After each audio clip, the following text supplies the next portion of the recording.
രാജ്യത്താദ്യമായി വാഹനാപകടത്തിൽ മരിച്ചത് ആരാണെന്ന് അറിയാമോ? ഏകദേശം എത്ര വർഷം മുമ്പായിരിക്കും ആദ്യ അപകടമെന്ന് ഊഹിക്കാനാകുമോ?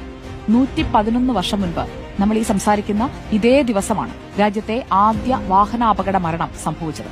അത് നടന്നത് കേരളത്തിൽ.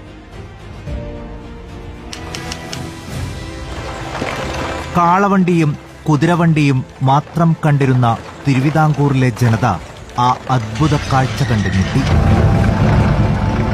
ശ്രീമൂലം തിരുനാൾ മഹാരാജാവ് വിദേശത്തു നിന്നും ഇറക്കുമതി ചെയ്ത 4 ടയറുകളുള്ള ഇരുമ്പുവണ്ടി തിരുവിതാംകൂറിൽ ചീറിപ്പാഞ്ഞു തുടങ്ങി.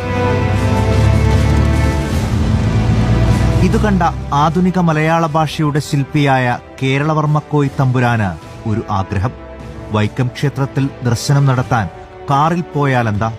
അങ്ങനെ അനന്തരവനായ AR രാജരാജവർമ്മയോടൊപ്പം 1914 സെപ്റ്റംബറിൽ തിരുവനന്തപുരത്തു നിന്നും കേരളവർമ്മക്കോയി തമ്പുരാൻ പുറപ്പെട്ടു.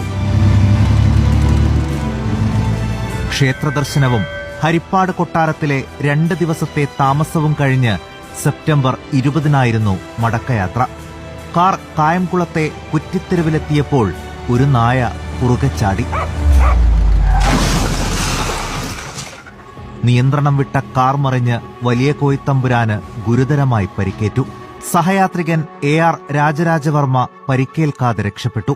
2 ദിവസം ചികിത്സയിൽ തുടർന്നെങ്കിലും സെപ്റ്റംബർ 22-ന് വലിയ കോയിത്തമ്പുരാൻ ലോകത്തോട് വിട പറഞ്ഞു.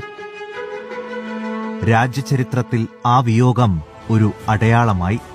ഇന്ത്യയിലെ ആദ്യത്തെ വാഹനാപകടം മൂലമുള്ള മരണം. ആ ദുരന്ത ചരിത്രത്തിനിന്ന് 111 വർഷം പൂർത്തിയാകുന്നു. റിസർച്ച്